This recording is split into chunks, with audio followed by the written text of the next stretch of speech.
मंत्रालय के प्रतिनिधि भी इस बैठक का हिस्सा होंगे।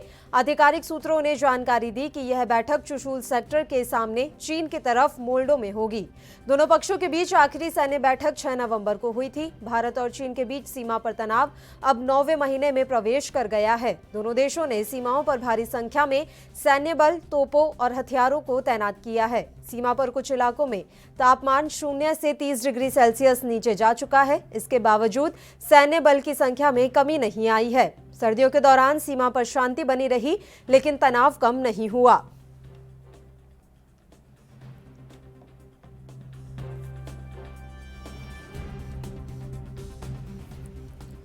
तो ये अहम जानकारी हम आप तक पहुंचा रहे हैं। एलएसी पर एक बार फिर से बातचीत तो होने वाली है। भारत और चीन के बीच कमांडर स्तर के 9वें राउंड की वार्ता रविवार यानी कि 24 जनवरी को होगी। यह बैठक भारत में चुशूल सेक्टर के दूसरी ओर स्थित मोल्डो में की जाएगी। बैठक का लक्ष्य पूर्वी लद्दाख में 9 महीनों से जारी तनाव का समाधान निकालना है। बैठक में विदेश मंत्रालय के प्रतिनिधि के भी शामिल होने की संभावना है। एक अधिकारी ने शनिवार को इसकी जानकारी दी। वरिष्ठ अधिकारियों के अनुसार 9वें दौर की वार्ता काफी महत्वपूर्ण है। उम्मीद जताई जा रही है कि इस वार्ता में दोनों पक्षों के बीच एक लिखित समझौता हो सकता है। पिछले कुछ बैठकों की तरह विदेश मंत्रालय के प्रतिनिधि भी इस बैठक का हिस्सा होंगे। दोनों पक्षों के बीच आखिरी सैन्य बैठक 6 नवंबर को हुई थी। इससे पहले 18 दिसंबर 2020 को विदेश मंत्रालय स्तर की वार्ता में दोनों देशों ने कहा था कि वे वास्तविक नियंत्रण रेखा के साथ सभी तनाव वाले स्थानों से सैनिकों की वापसी सुनिश्चित करने की दिशा में काम जारी रखने को तैयार हैं। उसी वक्त 9वें दौर की वार्ता को लेकर सहमति बनी थी। 6 नवंबर 2020 को वरिष्ठ कमांडरों की आयोजित 8वें दौर की बैठक को लेकर दोनों पक्षों ने कहा था कि इस बैठक में जमीन पर स्थिरता सुनिश्चित करने में मदद मिली। 8वें दौर की इस बातचीत के दौरान चीन की पीएलए ने कहा था कि वे अपने फ्रंटलाइन सैनिकों को संयम बरतने और किसी भी गलतफहमी से बचने के लिए सुनिश्चित करेंगे। वहीं 30 अगस्त 2020 को भारत ने पैंगोंग झील के दक्षिणी तट के पहाड़ी इलाके जैसा रेचिनला, रेजांगला, मुखपारी पर कब्जा हासिल कर लिया था।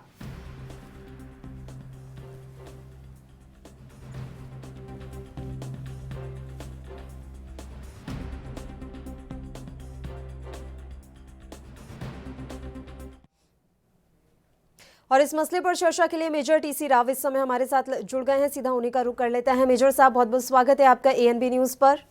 Thank you Pallavi ji, thank you. Sir, एक बार फिर से एलएसी को लेकर तनाव कम करने की कोशिशों के मद्देनजर एक बार फिर से 9वें दौर की वार्ता कल शुरू होने जा रही है। इस वार्ता से क्या कुछ उम्मीद की जा सकती है सर?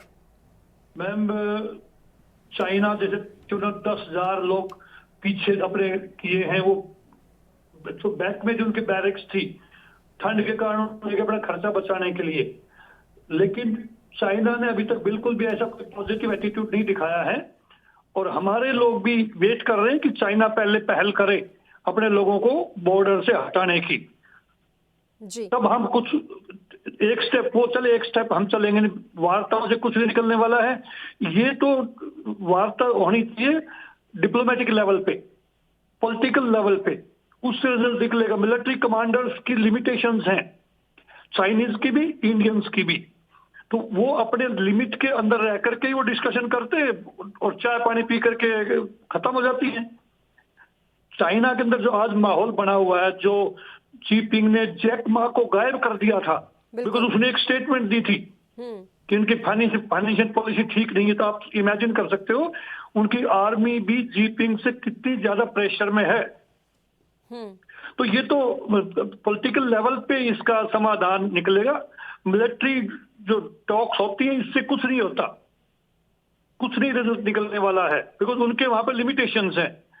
हमारे कमांडर्स को पूरी छूट दे रखी है हमारी गवर्नमेंट ने कि आप डिसाइड करो क्या करना है, लेकिन मिलिट्री चाइनीज जो पीएलए है उसको छूट नहीं है उनके प्रेसिडेंट की तरफ से। तो इससे कुछ नहीं निकलने वाला है। हमारे जवान डटे हुए हैं। देखो आप वहां पे -40 डिग्री टेम्परेचर पहुंच गया है। बिल्कुल। झील जमनी शुरू हो गई है। हमारे आर्म्स अम्युनिशन सारा कंप्लीट हम इंटैक्ट है, हमने कोई वहां से अभी तक विड्रॉल नहीं किया है। जितनी बिल्कुल। हमारी और सर आर्मी, देखिए, ये बात तो साफ है कि वहां से हमने कोई कदम पीछे हटाए नहीं है। और इसी बीच आज रक्षा मंत्री राजनाथ सिंह ने भी ये बयान दिया है कि एलएसी पर तनाव कम करने के लिए दोनों ही पक्ष जो है लगे हुए हैं, लेकिन पहले हम पीछे नहीं हटेंगे, इसकी शुरुआत चीन को ही करनी होगी। उनके इस बयान के क्या मायने निकाले जाएं? क्या राजनाथ सिंह ने दो टूक कह दिया है कि पहले चीनी सैनिकों को ही पीछे जाना होगा, उसके बाद हम विचार करेंगे कि हमें पीछे हटना है या नहीं? बिल्कुल पल्लवी जी, ठीक कहा आपने। हमारी जो मिलिट्री कमांडर्स हैं उनको यहां से आदेश मिला हुआ है कि हम अब पीछे नहीं हटने वाले हैं। इंटरनेशनल एनवायरनमेंट हमारे फेवर में है। जी। चाइना कोई पॉजिटिविटी दिखाए, पहले पहल करे। अब देखो अरुणाचल प्रदेश में वो गांव बसाना शुरू कर दिया, उसको जिक्र मान रहे हैं वो। बिल्कुल बिल्कुल। तो चाइना तो यकीन करने लायक है ही नहीं। हमारी आर्मी जितनी मई में डिप्लॉय हुई थी गलवान घाटी के इंसिडेंट के बाद में, जी सर। वो वहां पे कुछ ना कुछ उसमें एनहेंसमेंट हुई है, डिक्रीज कुछ नहीं हुआ। हमने कोई भी एक ट्रूप वहां से वापस नहीं बुलाया। बेटा क्यों बुलाए हैं? क्यों? भरोसा नहीं चाइना का। हमने उनको मुंह तोड़ जवाब देने के लिए अपनी आर्मी को मोटिवेट कर रखा है। अम्युनिशंस, वेपन्स, हमारे एयरक्राफ्ट सारे तैनात हैं, इसीलिए कि चाइना का भरोसा नहीं, कब कहां से क्या करते। 62 का हमारे पास में उदाहरण है, सन 67 का हमारे पास में उदाहरण है। जी सर। कितनी जगह जो पीछे जो इंसिडेंट किए इन्होंने, हमारे यहाँ पे रोड बनाना शुरू कर दिया। तो हम कभी भी, अभी आर्मी हमारी अपर हैंड है हमारा। आज पीएलए का मनोबल डाउन है बहुत ज्यादा। ये पीएलए का जो मनोबल डाउन है, इसकी क्या वजह मान रहे हैं राव साहब आप? कि जिस तरह का वेदर इस समय है, और मुझे नहीं लगता कि चीनी सैनिकों के पास इस तरह के मौसम में और इस तरह की स्थितियों से निपटने की कोई शक्ति है। शायद यही कारण है कि वो शांति से बैठे हैं। यस, मॉरली बहुत वीक है, फिजिकली वीक है। वहां पे वन चाइल्ड नॉर्म है चाइना के अंदर। हर एक फौजी अपने घर से अकेला है। बिल्कुल। इसलिए वहां पे तो उनको मोटिवेशन है पीछे से, जबरदस्ती उनको वहां पे रोक रखा है। अभी चाइनीज जीपिंग ने, उनके जो प्रेसिडेंट है चाइना के, उन्होंने उनको जबरदस्ती वहां पे धकेल रखा है। चाइना के आर्मी फिजिकली बहुत वीक है। उनके पास में ठीक है एयरक्राफ्ट ज्यादा होंगे मान लिया हमने, लेकिन राफेल आने के बाद में हमारी एयर पावर भी स्ट्रांग हो गई है। इन्फेंट्री जहां तक सवाल है, जो हमारे जवान जो जमीन पे जो लड़ाई लड़ते हैं, आज दुनिया की इन्फेंट्रियों से बहुत आगे हमारे इन्फेंट्री के जवान जी। तो हम तो बहुत सुपीरियर है उनसे भी। आते हम 62 में भी हमारे जवान सुपीरियर थे। 62 में रजवानला की लड़ाई में हमारे जवानों ने उनके सर पटक पटक के फोड़ा है, उनको लाठियों से मारा है। तो हमारे जो जवान है वो बहुत स्ट्रांग है। इंडियन सोल्जर्स बहुत स्ट्रांग है। वर्ल्ड में इतनी स्ट्रांग इन्फेंट्री किसी भी कंट्री की नहीं है जितनी इंडियन इन्फेंट्री है। तो फिजिकली हम उन पे बहुत सुपीरियोरिटी में, हमारी जो फिजिकल जो स्ट्रेंथ है हमारे जवानों का, जो मोटिवेशन लेवल है हमारे जवानों का, खा जाएंगे हमारे जवान। जब सामने खड़े होते, चाइनीज की पतली पतली आंखें होती है, उनका पेशाब निकल जाता है। जब हमारे 6 feet 3 inch height, 6 feet 2 inch height के जवान जो बॉर्डर पे जाते हैं, आमने सामने जब मुठभेड़ होती है, उनका पेशाब निकल जाता है उनके पैंट के अंदर, उनकी हालत पतली हो जाती है। तो हम आज पूरी गवर्नमेंट का सपोर्ट है जवानों को। वहां पे उनका बहुत अच्छी क्लोथिंग, बहुत अच्छे वेपन्स, नाइट विजन डिवाइसेस, सब हमने बहुत state of the art quality के वहां पे प्रोवाइड कर रखे आज के दिन। लेकिन सर, अब जिस तरह से आपने जानकारी भी दी है कि वार्ता से कोई हल नहीं निकलने वाला है, तो हल निकलेगा कैसे? और लगातार सिर्फ वार्ता का ही दौर चल रहा है, इससे ज्यादा हम कुछ एक्स्ट्रा कोई एक्टिविटी देख नहीं पा रहे हैं। तो किस तरह से आने वाले समय में तनाव कम होगा? ये तो जीपिंग जो है वो उसके 13 कंट्रीज के साथ में लैंड डिस्प्यूट चल रहे हैं। उसकी चाइना की हमेशा एक्सपेंसिव पॉलिसी रही है कि लोगों की जमीन पे कब्जा करो, लेकिन अब हिंदुस्तान एक अकेला कंट्री है और जो बाकी कंट्री चाइना के सराउंडिंग को सारे हिंदुस्तान की तरफ देख रहे हैं कि इंडिया है वो इसको लेसन पढ़ा सकता है चाइना को। और हम आज पढ़ाने में कामयाब हुए हैं वहां पे जी। हमारे नरवाने साहब अभी चीफ साहब गए थे वहां पे, चीफ ऑफ आर्मी स्टाफ, वो भी अपनी आर्मी को मोटिवेट करके आए हैं। बिल्कुल एक इंच भी हमने जमीन ली है, हमने रजांगला पास हमने एक्वायर किए उनसे हमने एक्वायर किए हैं। ऑक्युपाई किया हमने पीछे, अपनी जो खोई हुई जमीन जो 62 में हमने खोई थी, हमने जमीन दोबारा ऑक्युपाई कर ली। तो हम बढ़े हैं वहां पे। ये जो लोग इल्जाम लगाते हैं कि चाइना हमारे यहाँ घुस गया, नहीं, आज के दिन हम चाइना में घुसे हैं और हम घुसे रहेंगे। चाइना की हिम्मत नहीं है हमारे लोगों को पीछे करने की। सर, वार्ता का दौर चल रहा है और इस बीच में अरुणाचल प्रदेश की जो घटना हमने देखी, वहां पर एक लंबा चौड़ा गांव बसा लिया गया और ये लगभग तीसरा गांव है जो चाइना की तरफ से बसाया गया है। वार्ता के साथ साथ इस तरह की हरकतें, क्या लग रहा है कि चाइना किसी भी मूड में है कि हमें तनाव कम करना है, या फिर ये सर्दियों के मौसम हटने का इंतजार चाइना की तरफ से किया जा रहा है? चाइना की पॉलिसी रही है छुट करता रहे। अब हिम्मत नहीं है चाइना के अंदर फुल फ्लेज वॉर लड़ने का। ताइवान छोटा सा कंट्री है, ताइवान ने चाइना के नाक पे दम कर रखा है। ताइवान के चारों तरफ चाइना ने 12,000 तोपें लगा रखी है, लेकिन हिम्मत नहीं है एक भी फायर कर दे वहां। लेकिन जीपिंग, ये जो माहौल जो भी बना हुआ है पूरा वर्ल्ड वाइड, इकोनॉमिकली बहुत डाउन हो गया चाइना भाई पिछले 1 साल के अंदर, मार्च के बाद में, कोविड के बाद में। हमारा जो इंपोर्ट था चाइना से आधे भी कम हो गया और आगे और नीचे जाएगा ये। जो हमारे प्राइम मिनिस्टर ने लोकल फॉर वोकल और स्वदेशी पे जो जोर दिया है, जी सर, एक समय आएगा हिंदुस्तान से चाइना इंपोर्ट करेगा, ये उल्टी हो जाएगी देखना आने वाले समय में। उनके फैक्ट्रीज में वर्कर नहीं है, लेकिन जीपिंग की ये जिद है। तब जिद में देखो कहां तक वो कैसे अपने कंट्री का नुकसान कर रहा है अभी वो। तो अभी हमारे साथ ये तनाव और कितना लंबा चलने वाला है? और ये तो विस्तारवादी नीति हमेशा से चाइना की तरफ से अपनाई जाती रही है, तो लग नहीं रहा है कि इस नीति से वो पीछे हटेगा अभी?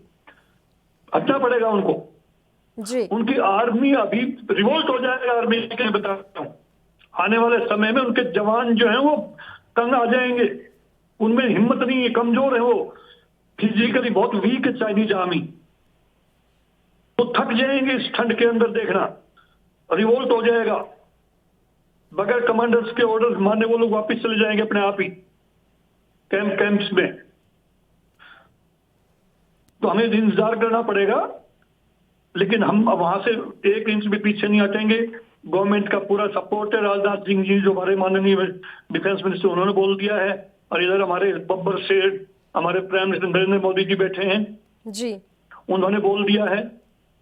जीपिन की हिम्मत नहीं है अभी नरेंद्र मोदी की नजरों में नजर मिला करके बात करे। बिल्कुल सर, उनको बहुत मान सम्मान दिया था। मैं एक सवाल और आपसे करना चाहूंगी सर, थोड़ा देश की सियासत को लेकर ये सवाल है। इस मसले पर हमारे देश में हमेशा से सियासत गर्म रही है और विपक्षी दल ये सवाल उठाते रहे हैं और आरोप भी लगाते रहे हैं कि प्रधानमंत्री मोदी के कार्यकाल में चीन ने हमारे देश के कई हिस्सों में जो है अभी जमीन हड़प ली है और कब्जा कर लिया है। आप इन आरोपों को किस तरह से देखते हैं? क्या आप मान रहे हैं कि एलएसी पर वर्तमान में वाकई में ये स्थिति है कि चीन हमारे काफी अंदर तक सीमा में घुस आया है? बिल्कुल नहीं, थोड़ा बहुत उस टाइम पे मई में जब ये इंसिडेंट हुआ था अचानक चीन एक दिन घुसा, लेकिन हमने अगस्त के अंदर वो अपनी पूरी वापस ले ली है 30 अगस्त को। बल्कि उनका एरिया हमने ऑक्युपाई किया है अभी। बाकी विपक्ष का तो काम है आरोप प्रत्यारोप लगाना, लेकिन हकीकत ये है कि आज के दिन जो स्थिति जो मई में थी उससे हम कहीं बेहतर पोजीशन में है। हमने उनकी लैंड ऑक्युपाई की है, अपनी खोई हुई लैंड को हमने वापस लिया है, उनसे छीना है, लेकिन वो अंदर आगे नहीं बढ़ पाए अभी, वो समय चला गया। हम अलर्ट हैं, हमारी आर्मी अलर्ट है। हमने चारों तरफ से अभी घेराबंदी कर रखी है। अरुणाचल प्रदेश में हमारी आर्मी अलर्ट है अभी, और उनका मेरे ख्याल से काम रुक गया होगा अभी। मेरे ख्याल से शायद आज काम रुकना था उनका, जो गांव बसा रहे हैं वो। बिल्कुल। अब इस बीच में कल एक वार्ता भी होनी है, देखते हैं ये वार्ता क्या कुछ नतीजा निकाल कर लाती है। आपका शुक्रिया सर, आप हमारे साथ जुड़े तमाम चर्चा के लिए। तो आपको बता दें कि एलएसी पर तनाव कम करने की कोशिशों के मद्देनजर कल दोनों ही देशों के बीच कॉर्प्स कमांड स्तर की एक अहम बैठक होने वाली है। 9वें दौर की ये वार्ता है। देखते हैं वार्ता के बाद क्या कुछ चीजें निकलकर सामने आती है। एक छोटे से ब्रेक के लिए बुलेटिन में रुक रहे हैं, फौरन हाजिर होंगे।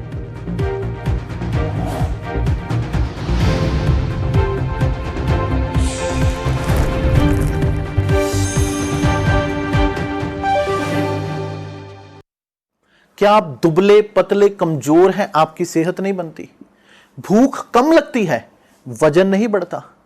दरअसल मेन बात खाना पीना खाना नहीं है, मेन बात है खाया पिया लगना। और अगर खाया पिया लगेगा ही नहीं तो सेहत बनेगी कैसे? इसलिए हमारी संस्था सन्यासी आयुर्वेदा ने एक ऐसी दवा बनाई है जो कि आपके पाचन तंत्र को, आपके लीवर सिस्टम को ठीक करने का काम करती है, ताकि आप जो भी खाएं उसका पूरे का पूरा निचोड़ आपके शरीर को लगे, आपकी भूख बढ़े, खाया पिया सही से लगे, नया खून बने, हड्डियों में जान आए, वजन बढ़े, ताकत बढ़े, चेहरे पर नूर आए और आप मोटे तगड़े खूबसूरत पर्सनैलिटी के मालिक बन जाएं। यह दवा पूरी तरह से आयुर्वेदिक होती है। इसका शरीर पर कोई भी साइड इफेक्ट, कोई भी नुकसान या दुष्प्रभाव नहीं होता। लड़के लड़कियां दोनों इसका इस्तेमाल कर सकते हैं और पहले 15 दिन के अंदर ही आपको इसका असर महसूस हो जाएगा। सिर्फ 650 रुपए की पूरे 1 महीने की दवा होती है और आप इसे घर बैठे 01145454545 पर फोन करके दवा मंगवा सकते हैं।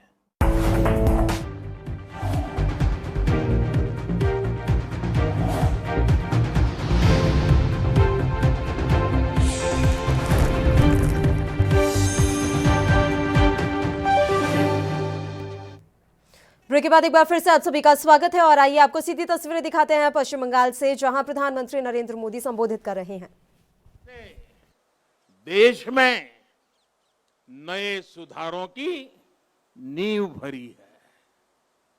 जगदीश चंद्र बोस, पीसी रॉय, एसएन बोस, मेघनाथ शाह, अनगिनत वैज्ञानिकों ने उस पुण्य भूमि को ज्ञान विज्ञान से सींचा है। ये वही पुण्य भूमि है जिसने देश को उसका राष्ट्रगान भी दिया है और राष्ट्रगीत भी दिया है। इसी भूमि ने हमें देशबंधु चित्तरंजन दास, डॉक्टर श्यामा प्रसाद मुखर्जी और हम सभी के प्रिय भारत रत्न प्रणब मुखर्जी से साक्षात्कार कराया है। मैं इस भूमि के ऐसे लाखों लाख महान व्यक्तित्वों के चरणों में भी आज इस पवित्र दिन पर प्रणाम करता हूं। साथियों, यहां से पहले मैं भी नेशनल लाइब्रेरी गया था, जहां नेताजी की विरासत पर एक इंटरनेशनल कॉन्फ्रेंस और आर्टिस्ट कैंप का आयोजन हो रहा है। मैंने अनुभव किया, नेताजी का नाम सुनते ही हर कोई कितनी ऊर्जा से भर जाता है। नेताजी के जीवन की ऊर्जा जैसे उनके अंतर मन से जुड़ गई है। उनकी यही ऊर्जा, यही आदर्श, उनकी तपस्या, उनका त्याग देश के हर युवा के लिए बहुत बड़ी प्रेरणा है। आज जब भारत नेताजी की प्रेरणा से आगे बढ़ रहा है, तो हम सबका कर्तव्य है कि उनके योगदान को बार बार याद किया जाए, पीढ़ी दर पीढ़ी याद किया जाए। इसलिए देश ने तय किया है कि नेताजी की 125वीं जयंती के वर्ष को ऐतिहासिक।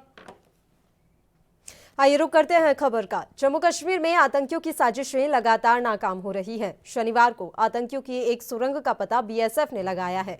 ये सुरंग लगभग 150 मीटर लंबी और 30 फीट गहरी है। बीएसएफ की टीम ने रूटीन चेकिंग के दौरान आतंक की इस सुरंग का पता लगाया। ये टनल जम्मू के पंसार इलाके में बीपी नंबर 14 से 15 के बीच में मौजूद था। बता दें कि पिछले 6 महीने में सांबा, हीरानगर और कठुआ इलाके में पता लगने वाला ये चौथा सुरंग है, जबकि पूरे जम्मू क्षेत्र में ये ये 10वां सुरंग है जिसे बीएसएफ ने पिछले 6 महीने में पता लगाया है। कवादियों की जम्मू कश्मीर में घुसपैठ करवाने की नापाक कोशिशों में पाकिस्तान जुटा हुआ है। यही वजह है कि अब आए दिन सीमावर्ती इलाकों में पाकिस्तानी सैनिकों द्वारा सीमा संघर्ष विराम का उल्लंघन कर गोलाबारी करना और सुरंगों के रास्ते में आतंकवादियों की घुसपैठ करवाने की घटनाओं को भारत के सतर्क जवान ध्वस्त करने में जुटे हुए हैं। शनिवार को कठुआ की हीरानगर में आईबी के समीप पानसर इलाके में ये एक सुरंग मिली है। जानकारी के अनुसार हीरानगर अंतर्राष्ट्रीय सीमा पर अब पंजाब से सटे पानसर और पहाड़पुर के बीच जीरो लाइन और तारबंदी के बीच ये टनल पाई गई है। हीरानगर में 10 दिन के बीच में पाकिस्तान से की ओर से खोदी गई ये दूसरी टनल मिलने का मामला है। 4 दिन पहले इसी स्थान पर एक बड़ा गड्ढा मिला था। जांच के लिए फिलहाल मौके पर अधिकारी पहुंचे हुए हैं और जैसा कि आप तस्वीरों में भी देख पा रहे हैं, ये वही टनल है जिसका आज बीएसएफ ने पता लगाया है। लगातार पाकिस्तान की तरफ से आतंकवादियों की घुसपैठ कराने की कोशिशें की जा रही हैं, लेकिन हमारे देश के सतर्क जवान इन कोशिशों को नाकाम कर दे रहे हैं। गणतंत्र दिवस के ठीक पहले सीमा सुरक्षा बल के जवानों ने जम्मू कश्मीर के कठुआ जिले में अंतर्राष्ट्रीय सीमा पर एक महत्वपूर्ण सुरंग का पता लगाया है जिसका इस्तेमाल आतंकवादियों द्वारा किए जाने का शक है। इसकी जानकारी अधिकारियों ने दी। बीएसएफ ने कहा है कि विशिष्ट खुफिया सूचना के आधार पर बीएसएफ की टुकड़ियों ने पानसर जम्मू के इलाके में एक सुरंग रोधी अभियान के दौरान 150 मीटर लंबी और 30 फीट गहरी सुरंग का पता लगाया है। बीएसएफ द्वारा सांबा, हीरानगर और कठुआ क्षेत्र में पिछले 6 महीनों में पता लगाई जाने वाली ये चौथी और जम्मू क्षेत्र में ये 10वीं सुरंग है। सुरंगों का पता लगाने के साथ ही बीएसएफ के जवानों ने भारतीय क्षेत्र में घुसपैठ करने के लिए पाकिस्तान के डिजाइन को नाकाम कर दिया।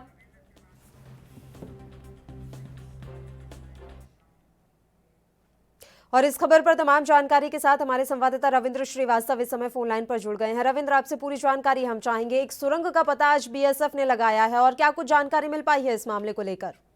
जी देखिए, लगातार पाकिस्तान आतंकियों की घुसपैठ करवाने के लिए नए नए हथकंडे जो है अपना रहा है। खास करके 26 जनवरी पर कहा जाए तो पाकिस्तान लगातार उसकी कोशिश यही रहती है कि 26 जनवरी को किसी न किसी तरीके से डिस्टर्ब किया जाए और यही वजह है कि लगातार पाकिस्तान जो है वो अंतर्राष्ट्रीय सीमा पर टनल और एलओसी पर आतंकियों को घुसपैठ करवाने की फिराक में रहता है। आज भी बीएसएफ की जो एंटी टनलिंग ड्राइव चल रही है उसके तहत जम्मू के अंतर्राष्ट्रीय सीमा पर हीरानगर सेक्टर के पानसर इलाका पड़ता है।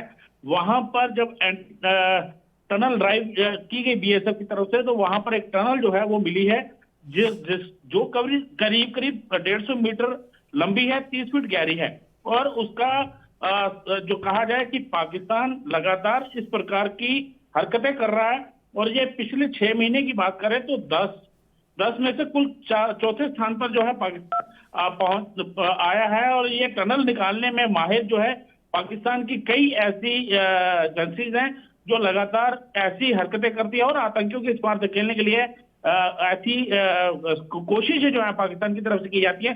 क्योंकि पाकिस्तान जिस इलाके में टनल निकली है वहां पर शकरगढ़ का इलाका है और वहां पर जो बड़ा भाई मसूद खान और छोटा भाई मसूद खान 2 इलाके ऐसे हैं यहाँ पर पाकिस्तान की तरफ से वहां पर आतंकी फैक्ट्री जो है वो चलाई जा रही है और वहां से आतंकियों की घुसपैठ करवाने की फिराक में रहता है। जी बिल्कुल रविंद्र, गणतंत्र दिवस के ठीक पहले इस तरह की ये चीज सामने आई है कि एक टनल का पता लगाया है। किस तरह से इसे देखा जाए? गणतंत्र दिवस से ठीक पहले एक टनल का मिलना वाकई में एक बड़ी कामयाबी मानी जाए बीएसएफ की? जी बिल्कुल, देखिए कहीं ना कहीं जैसे मैंने पहले बताया कि पाकिस्तान जो है लगातार हमारे जो राष्ट्रीय पर्व हैं उनको डिस्टर्ब करने की फिराक में रहता है। चाहे 15 अगस्त हो या 26 जनवरी का पर्व हो, उसको हमेशा से ही डिस्टर्ब करने की फिराक में रहता है और यही वजह है कि लगातार जो है पाकिस्तान अपने इलाके से टनल का निर्माण करता है और भारतीय क्षेत्र में इसका मुंह खोलता है और इसकी कई जो है कहा जाए पाकिस्तान की तरफ से जो टनल निकाली जाती है उसमें कई पुख्ता सबूत जो हैं वो मिले भी हैं और यही दर्शाता है कि पाकिस्तान हमेशा से ही आतंकवाद को बढ़ावा देता है और इसी वजह से जो टनल मिली है इसको कहा जाए तो कहना उचित होगा क्योंकि 26 जनवरी का पर्व जो है करीब 2 से 4 दिन के अंदर 26 जनवरी का पर्व जो है गणतंत्र दिवस जो है वो आने वाला है और उसी के मद्देनजर जो है पाकिस्तान की तरफ से टनल जो है वो निकाली गई है ताकि आतंकियों की घुसपैठ करवाई जा सके। वहीं पुंछ में भी सेना और जम्मू कश्मीर पुलिस ने एक आतंकी ठिकाने को ध्वस्त किया है। वहां पर भी आतंकियों द्वारा जो है हथियार जो है भेजे गए थे और समय रहते उनका भी पता चला है। ये एक बड़ी साजिश जो है उसको नाकाम जो है बीएसएफ और सेना और पुलिस ने मिलकर किया है। जी बिल्कुल, लगातार हमारे देश के जो जवान है इतने सतर्क हैं और इस तरह की आतंकी गतिविधियों को रोकने के लिए तत्पर तैयार रहते हैं। कोई आंकड़ा मिल पाया है रविंद्र कि जब से धारा 370 हटी है तब से लेकर अब तक कितने आतंकवादियों की घुसपैठ करवाने की कोशिश पाकिस्तान के द्वारा की गई है, और क्या वाकई में आतंकी अभी हमारे देश में प्रवेश कर पाए हैं या नहीं? जी देखिए, लगातार पाकिस्तान की कोशिश रहती है और आंकड़ा जो है कहा जाए तो आंकड़ा काफी है, लेकिन भारतीय सेना जो है पूरी तरह सतर्क है और आए दिन घुसपैठी जो है खास करके पुंछ का इलाका, पुंछ राजौरी और बालाकोट का इलाका, मेंढर का इलाका है, वहां से आतंकियों की घुसपैठ करवाने के लिए पाकिस्तान हमेशा ही कोशिशें करता है, जिसका सीज फायर वायलेशन जो है पाकिस्तान करता है। पिछले साल की बात करें तो पिछले साल करीब 5500 से ज्यादा बार जो है पाकिस्तान ने सीज फायर का वायलेशन किया है और कहा जाए तो कश्मीर घाटी में पिछले साल का करीब 256 आतंकी जो हैं वो मारे भी गए हैं और उनके जो ओवरग्राउंड वर्कर, अंडरग्राउंड वर्कर हैं वो भी पकड़े गए हैं। तो कहीं ना कहीं पाकिस्तान को खुद समझना चाहिए कि उसका देश जो है खास करके ब्लैकलिस्ट की कगार पर खड़ा है और लगातार वो आतंकी फैक्ट्रियां जो है वहां पर चला रहा है। पाकिस्तान को ये चीज शोभा नहीं देती है कि वो अपने देश को छोड़कर कश्मीर घाटी के अंदर जो है डिस्टर्ब फैलाने बिल्कुल, पाकिस्तान की नीयत हमेशा से हमारे देश को लेकर खराब रही है और आतंक फैलाना ही उसका एकमात्र उद्देश्य है। बहुत बहुत शुक्रिया रविंद्र तमाम जानकारी हम तक पहुंचाने के लिए। और बुलेटिन में खबरों का सिलसिला लगातार यूं ही जारी रहेगा। एक छोटे से ब्रेक के लिए रुक रहे हैं, फौरन हाजिर होंगे।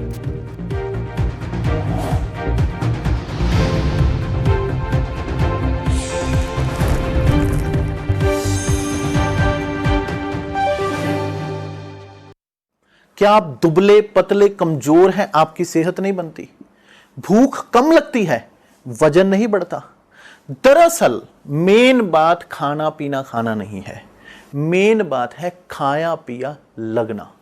और अगर खाया पिया लगेगा ही नहीं तो सेहत बनेगी कैसे?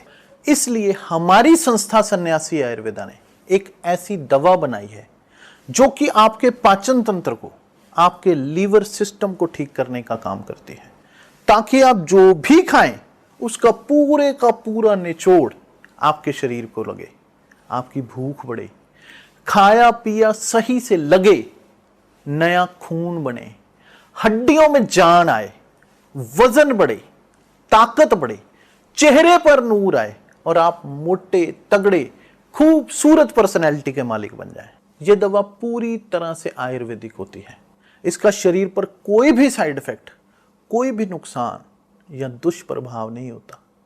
लड़के लड़कियां दोनों इसका इस्तेमाल कर सकते हैं और पहले 15 दिन के अंदर ही आपको इसका असर महसूस हो जाएगा।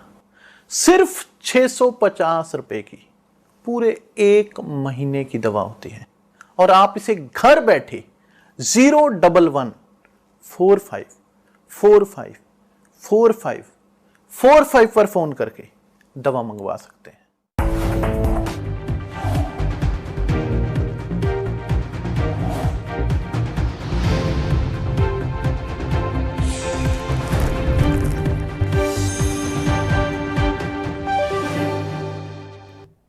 ब्रेक के बाद एक बार फिर से आप सभी का स्वागत है। बढ़ते हैं खबरों की ओर। पंजाब और हरियाणा के किसानों के कई जत्थे कुछ दिनों के पूर्वाभ्यास और तैयारियों के बाद 26 जनवरी को दिल्ली में प्रस्तावित ट्रैक्टर परेड में हिस्सा लेने के लिए शनिवार को निकल गए हैं। केंद्र के 3 कृषि कानूनों का विरोध करने वाले किसान यूनियंस ने कहा है कि वे गणतंत्र दिवस पर दिल्ली में ट्रैक्टर जुलूस निकालेंगे। यूनियंस ने दिल्ली के आउटर रिंग रोड पर ट्रैक्टर परेड निकालने की घोषणा की है। भारतीय किसान यूनियन एकता उपग्रह के महासचिव सुखदेव सिंह कोकरीकला ने कहा, हम सभी ट्रैक्टर परेड में भाग लेने के लिए तैयार हैं। हमारा पहला जत्था खनौरी से और दूसरा डबवाली से रवाना होगा। उन्होंने कहा कि लोगों के उत्साह को देखते हुए हमारी यूनियन से जुड़े 30,000 से अधिक ट्रैक्टर परेड का हिस्सा होंगे। प्रस्तावित ट्रैक्टर परेड से पहले विभिन्न किसान यूनियंस के झंडों की मांग भी बढ़ गई है। पंजाब और हरियाणा में ऐसे झंडे लगे कई वाहन देखे जा सकते हैं। किसान आंदोलन और गणतंत्र दिवस पर ट्रैक्टर परेड आयोजित करने की उनकी योजना के मद्देनजर हरियाणा पुलिस ने अगले आदेश तक अपने कर्मियों की छुट्टी रद्द करने का भी फैसला ले लिया है।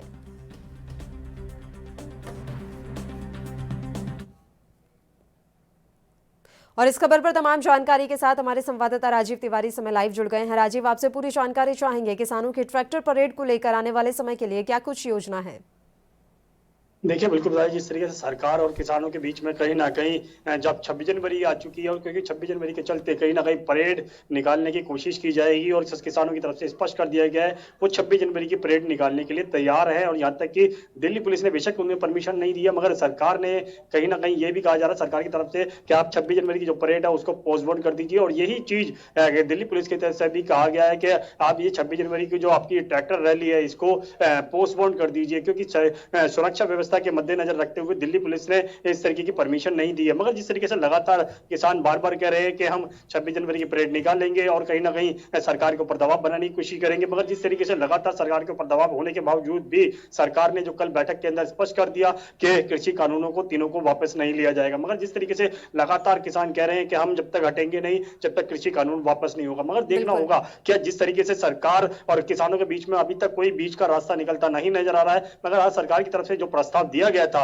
वो जरूर किसानों ने ठुकरा दिया, क्योंकि सरकार ने कहा था कि हम 1.5 साल के लिए इस कृषि कानून को रोक सकते हैं और रोकने के लिए आपका जो प्रस्ताव हम जो प्रस्ताव दे रहे हैं आप उस पर सहमत हो जाइए। मगर जिस तरीके से किसानों ने स्पष्ट कर दिया कि हम इस प्रस्ताव से सहमत नहीं है और कहीं ना कहीं जिस तरीके से किसानों ने अपनी रणनीति बना रखी है और कहीं ना कहीं और भी से किसान सरकार के ऊपर प्रेशर डालने की कोशिश की जा रही है, तो कहीं ना कहीं पूरे देश के जो किसान है वो दिल्ली की तरफ कूच कर रहे हैं। यहाँ तक कि पंजाब से और हरियाणा से जो किसान है वो दिल्ली के लिए आने वाले हैं और कहीं ना कहीं कुछ समय के अंदर दिल्ली की सीमाओं पर आ जाएंगे। मगर जिस तरीके से ट्रैक्टर रैली निकालने की प्रक्रिया है वो जरूर कह सकते हैं दिल्ली पुलिस पूरी नहीं होने देगी, क्योंकि दिल्ली पुलिस को अभी तक ऑर्डर नहीं है कि किसी भी तरीके की इस तरह की रैली निकालने के लिए, क्योंकि 26 जनवरी के चलते सुरक्षा व्यवस्था बहुत कड़ी कर दी गई है। जी बिल्कुल, अभी बताया जा रहा है कि आउटर रिंग रोड पर परेड निकालने की कोशिश में लगे हुए हैं किसान। लग रहा है कि दिल्ली पुलिस इतनी आसानी से उन्हें ये परेड निकालने देगी। हालांकि किसानों का बार बार ये कहना है कि जब परेड निकल जाएगी जो लाल किले पर निकलनी है उसके बाद ही हम अपनी ट्रैक्टर मार्च की शुरुआत करेंगे। उसके बाद भी दिल्ली पुलिस का क्या कुछ रुख इस समय राजीव नजर आ रहा है? देखिए बिल्कुल जिस तरीके से बात करें दिल्ली पुलिस का रुख जरूर साफ नजर आ रहा है, क्योंकि अगर ट्रैक्टर मार्च की यानी कि रैली निकाली जाती है किसानों की तो कहीं ना कहीं दिक्कतें जरूर आ सकती है। मगर दिल्ली पुलिस की तरफ से स्पष्ट है कि उन्होंने परमिशन नहीं दी है और कहीं ना कहीं सुरक्षा व्यवस्था उनके लिए पहले में अहम रखती है। मगर जिस तरीके से किसानों की बात करें तो किसानों ने जरूर कहा है कि हम 26 जनवरी की जो परेड होने के बाद में ही ट्रैक्टर रैली निकालेंगे, ना कि उससे पहले। मगर कहीं ना कहीं दिल्ली पुलिस तैयार है इसके लिए और दिल्ली पुलिस की तरफ से कोई ऐसी परमिशन नहीं दी गई है। अगर किसान आउटर रिंग रोड से भाई लाल किले तक आने की कोशिश करेंगे तो सीधा सीधा दिल्ली पुलिस सख्ती से पालन करेगी और कहीं ना कहीं जो उनका ट्रैक्टर मार्च है उसको रोकने के लिए दिल्ली पुलिस हर तरीके से तैयार है। जी बिल्कुल, लगातार दिल्ली पुलिस की यही कोशिश है कि इस ट्रैक्टर मार्च को रोका जा सके। तो इस मद्देनजर क्या एक और बार किसी तरह की कोई वार्ता हो सकती है राजीव? क्योंकि 3 बार तो दिल्ली पुलिस ने बैठक कर ली है किसान संगठनों से और उस वार्ता का कोई अभी असर नजर नहीं आ रहा है। तो क्या लग रहा है दिल्ली पुलिस एक और बार समझाइश की कोशिश करेगी? देखिए बिल्कुल जिस तरीके से बात करें दिल्ली पुलिस की तो दिल्ली पुलिस जरूर एक बार और समझाने की कोशिश करेगी, क्योंकि जैसे ही आज 23 तारीख का और 26 तारीख के बीच में यानी कि अभी 2-3 दिन का समय जरूर है, मगर उससे पहले एक बार पुलिस कमिश्नर जो है वो एक बार किसानों के बीच में दोबारा से जाएंगे शायद और यही समझाने की कोशिश करेंगे आपकी जो ट्रैक्टर रैली है उसको पोस्टपोन कर दीजिए, नहीं तो हमें कुछ कड़े कदम उठाने होंगे। मगर जिस तरीके से लगातार किसानों की तरफ से कहा जा रहा है कि हम पीछे हटेंगे नहीं, हम ट्रैक्टर मार्च जरूर निकालेंगे, मगर वो 26 जनवरी की परेड के बाद निकालने के लिए जरूर सहमत हुए हैं। मगर कहीं ना कहीं ट्रैक्टर मार्च को निकालने की परमिशन नहीं दी जाएगी दिल्ली पुलिस की तरफ से और दिल्ली पुलिस शायद इसके लिए तैयार भी है। अगर सख्ती से पालन करना पड़ेगा तो शायद दिल्ली पुलिस करने के लिए तैयार है। जी बिल्कुल, ये तो साफ है कि दिल्ली पुलिस किसी भी हालत में दिल्ली में तो प्रवेश ट्रैक्टर मार्च को नहीं करने देगी। इसका क्या कारण माना जा सकता है राजीव? क्या दिल्ली पुलिस को यह भी डर है कि अगर एक बार किसान दिल्ली में प्रवेश कर गए तो दोबारा बाहर नहीं निकलेंगे?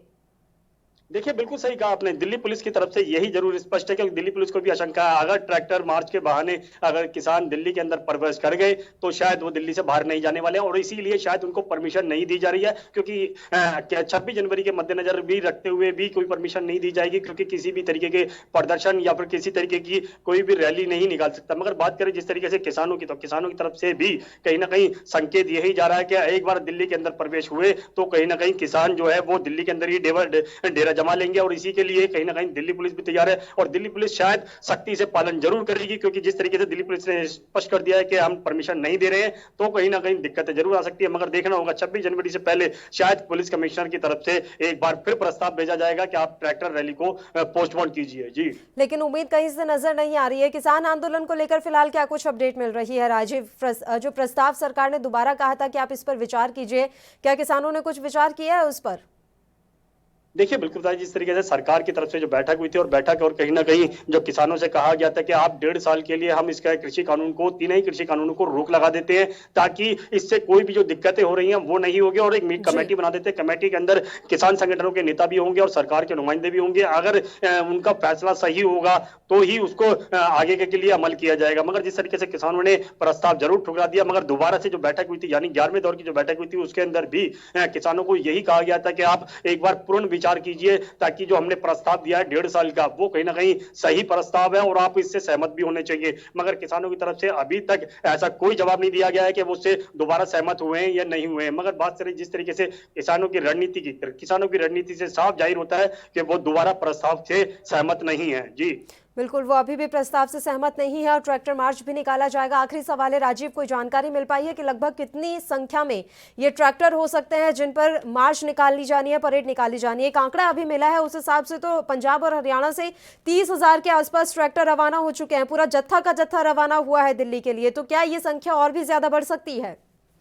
देखिए बिल्कुल बताइए, जिस तरीके से बात करें 30,000 ट्रैक्टरों की, तो जरूर ये संख्या जरूर बढ़ सकती है, क्योंकि और राज्यों से के भी किसान जो है वो अपने ट्रैक्टर लेके आ रहे हैं और कहीं ना कहीं दिल्ली की सीमाओं पर आने की कोशिश करेंगे। मगर जिस तरीके से लगातार भीड़ बढ़ रही है, यानी ट्रैक्टरों की जगह ज्यादा बढ़ती जाएगी, तो कहीं ना कहीं दिक्कतें आएंगी। मगर एक सरकार ने शायद एक और रणनीति अपनाई है, जहां पेट्रोल पंप की बात करें या डीजल पंप की बात करें, वहां पर ट्रैक्टरों के लिए और बोतलों के अंदर पेट्रोल और डीजल देने से मना कर दिया गया। तो कहीं ना कहीं दिक्कतें जरूर आएंगी, क्योंकि जब ट्रैक्टरों के अंदर डीजल नहीं होगा तो वो चलेंगे किस तरह से, और कहीं ना कहीं पेट्रोल पंप को इस तरीके की हिदायत दी गई है। मगर जिस तरीके से किसानों की रणनीति है उससे साफ जाहिर होता है वो सरकार के आमने सामने खड़े हैं। जी बिल्कुल, बहुत बहुत शुक्रिया राजीव तमाम जानकारी हम तक पहुंचाने के लिए। तो आपको बता दें कि ट्रैक्टर मार्च के लिए पूरी तरह से किसान तैयार नजर आ रहे हैं, और इस बीच पंजाब हरियाणा से ट्रैक्टर का एक और जत्था निकला है। किसान यहां से निकले हैं इस परेड में शामिल होने के लिए।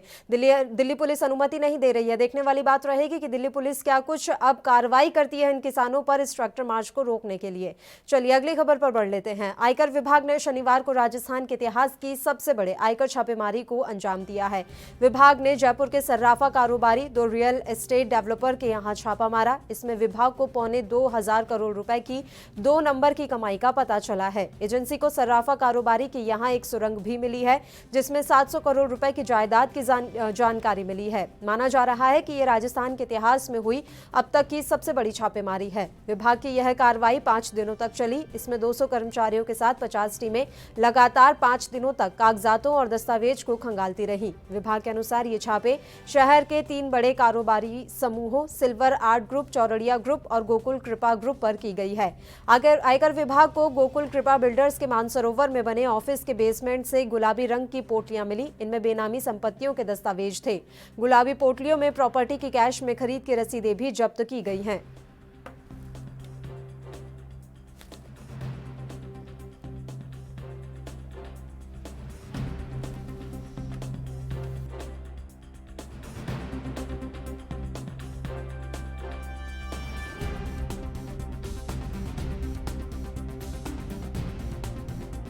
इस बारे में जो इनकम टैक्स के अधिकारी हैं उनसे बात हुई है, और जो एंटीक चीज़ें मिली हैं, तो ये एंटीक चीज़ें जो उन्होंने प्रोक्योर की हैं, क्या उन्होंने नियमानुसार प्रोक्योर की हैं, और इसका स्रोत क्या है, किस सोर्स से उन्होंने ये एंटीक्स हासिल किए हैं। और सबसे बड़ी चीज़ कि जो एंटीक, जैसा कि न्यूज़पेपर रिपोर्टिंग में है कि इन्होंने काफ़ी एंटीक को विदेशियों को, फॉरेनर्स को बेचा है। तो एंटीक के संबंध में जो कानून है उसमें इस तरीके के एंटीक्स को हिंदुस्तान से बेचने पे प्रतिबंध है, वो गैर कानूनी है। तो इस बारे में पुलिस के द्वारा भी जांच प्रारंभ की जा रही है। कब से सर की जाएगी, क्या जाके कुछ पूछताछ करेंगे? पहले इनकम टैक्स के अधिकारियों से हम संपर्क में हैं, वो अभी अपना काम कर रहे हैं। जब उनका काम खत्म हो जाएगा उसके बाद पुलिस के द्वारा कार्य प्रारंभ किया जाएगा। नहीं, ऐसी कोई शिकायत फिलहाल पुलिस के पास नहीं है, लेकिन अगर भारी मात्रा में एंटीक मिली है तो बेसिकली पुलिस का काम उसके सोर्स की जांच करना है कि वो कहाँ से उन्होंने हासिल की है, कहाँ से उसको प्रोक्योर किया है, उसका सोर्स क्या है और नियमानुसार क्या वो रजिस्टर्ड है या नहीं है। प्रत्येक एंटीक पीस को रजिस्टर्ड होना जरूरी है, तो क्या उन्होंने नियमानुसार उसको संबंधित विभाग में रजिस्टर करवाया या नहीं करवाया। सस्पेक्टेड इरेगुलरिटीज का अभी ये सब कुछ कहना बहुत ज़्यादा जल्दबाजी होगा, चूँकि अभी एक दूसरी एजेंसी अपना काम है, वो एजेंसी जब अपना काम खत्म कर लेगी तो पुलिस अपनी जांच प्रारंभ। एक छोटा सा ये इनका कि गुफा जैसा कोई निर्माण करा रखा है, तो क्या इस बारे में अभी पुलिस को कोई जानकारी नहीं है, उतनी जानकारी जितनी आप लोगों को है। एक बार एक एजेंसी, भारत सरकार की एजेंसी अपना काम कर रही है, हम उनसे संपर्क में हैं। जब उनका काम समाप्त हो जाएगा तो वो हमें जो इनपुट देंगे उसके आधार पर हम आगे काम शुरू करेंगे। और इस खबर पर तमाम जानकारी देने के लिए भवानी सिंह हमारे संवाददाता फोन लाइन पर जुड़ गए हैं। भवानी सिंह, आपसे पूरी जानकारी चाहेंगे। आयकर विभाग की बड़ी कार्रवाई और राजस्थान के इतिहास की अब तक की सबसे बड़ी कार्रवाई इसे कहा जा रहा है, क्या कुछ जानकारी इस कार्रवाई के दौरान मिली है?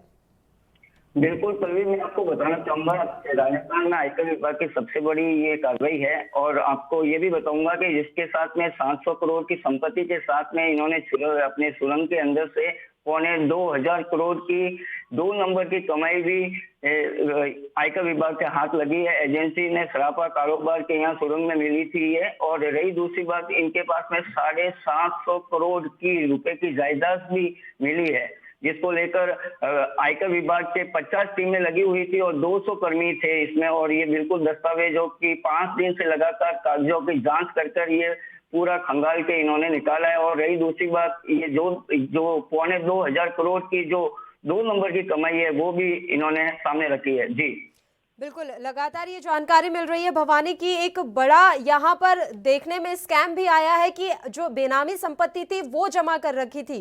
किस ग्रुप पर ये कार्रवाई की गई भवानी, ये भी हम आपसे जानकारी चाहेंगे। और दूसरी बात, कितनी बेनामी संपत्ति जब्त की गई है इस पूरी कार्रवाई में? 700 करोड़ की तो मिल ही रही है, इसके अलावा बेनामी संपत्ति भी मिली है।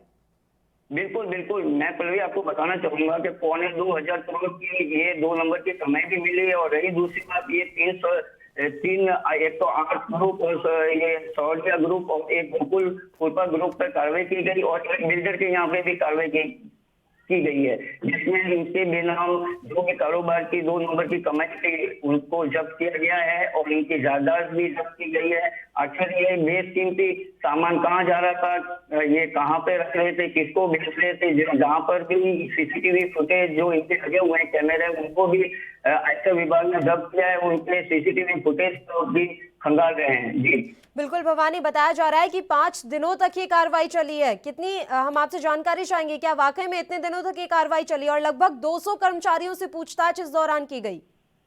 जी पल्लवी, मैं आपको ये बताना चाहूंगा कि आयकर विभाग ने बिल्कुल किसी को इसकी जानकारी नहीं थी और अचानक 5 दिन से लगातार उसी ही उनके ही जो ये 8 ग्रुप और यहाँ पे ये फर्म बना हुआ था वहाँ पे लगातार इनके 200 कर्मी अपने कर्मचारी लगे हुए हैं। इन्होंने बिल्कुल इनके दस्तावेजों को खंगाला और जहाँ पर इन्होंने खंगाला और वहाँ पर जहाँ पर जांच चल रही थी तो वहाँ पर इनको एक सुरंग मिली जहाँ पर इनके 2,500 करोड़ की संपत्ति का खुलासा भी हुआ है। और बिल्कुल आयकर विभाग के कर्मचारी जितने भी दस्तावेज हैं इनके ग्रुप के वो देखा तो पता चला कि ये जो 2,500 करोड़ रुपए हैं जो 2 नंबर की कमाई है और बिल्कुल ये मीडिया के सामने भी आयकर विभाग अपने रखेगी। जी ठीक है, बहुत बहुत शुक्रिया भवानी तमाम जानकारी हम तक पहुंचाने के लिए। और इसी के साथ इस बुलेटिन में इतना ही। देश प्रदेश की तमाम ताजा और अहम खबरों के लिए आप देखते रहिए ANB न्यूज। नमस्कार।